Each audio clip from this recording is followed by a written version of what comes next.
നിരന്തരം ഞാൻ നിർത്തുകയാണ്. സമസ്ത കേരള ജമിയത്തുൽ ഉലമ എന്ന നമ്മുടെ ആദർശ പണ്ഡിത പ്രസ്ഥാനം എന്താ സമസ്ത ചെയ്തത് വിദ്യാഭ്യാസം കൊടുത്തതാണ് ഉമ്മത്തിന്. മദ്രസ പ്രസ്ഥാനം ഉണ്ടാക്കി.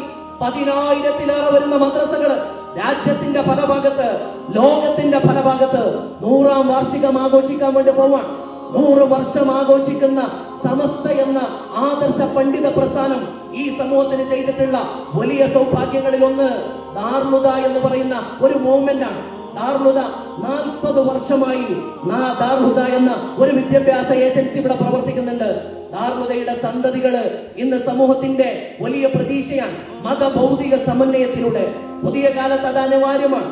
മതപരമായി ആഴത്തിലുള്ള വിദ്യാഭ്യാസത്തോടൊപ്പം തന്നെ ഉന്നതമായ ഭൗതിക വിദ്യാഭ്യാസം കൂടി നൽകിക്കൊണ്ട് സമന്വയ വിദ്യാഭ്യാസത്തിന്റെ സാധ്യതയെ ഉപയോഗപ്പെടുത്തിക്കൊണ്ടാണ് ദാറുൽ മുന്നോട്ട് വന്നത്.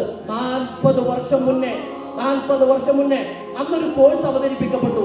12 വർഷത്തെ കോഴ്സാണ്. ആ 12 വർഷം എന്ന് പറയുമ്പോ ആളുകൾ പറഞ്ഞിരുന്നു 12 വർഷമൊക്കെ പഠിക്കാൻ കുട്ടികളെ കിട്ടുമോ? 12 വർഷം പഠിക്കാൻ. ഇന്ന് നോക്കൂ നിങ്ങൾ, നൂറുലയില് 350-ലേറെ വിദ്യാർത്ഥികളുണ്ട്. ദാറുൽ സംവിധാനത്തിലാകെ 11,000-ലേറെ വിദ്യാർത്ഥികളുണ്ട്. 11,000-ലേറെ വിദ്യാർത്ഥികൾ പഠിക്കുന്ന ഒരു മഹാപ്രസ്ഥാനമായി ദാറുൽ മാറി. വലിയ BBC അടക്കമുള്ള അൽ ജസീറ അടക്കമുള്ള ചാനലുകളിൽ വർക്ക് ചെയ്യുന്ന ഉദവികളുണ്ട്. ലോക പ്രശസ്തമായ യൂണിവേഴ്സിറ്റികളിൽ സേവനം ചെയ്യുന്ന ഉദവിമാരുണ്ട്. നാടിന്റെ നാനാഭാഗത്ത്.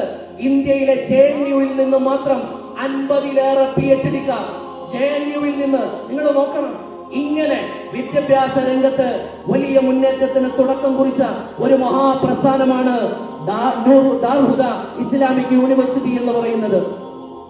ആ ദാറുൽയുടെ അതേ ഹുദവി സിലബസ്, ആ സിലബസിലാണ് നൂറുൽ മുന്നോട്ട് പോയിക്കൊണ്ടിരിക്കുന്നത്.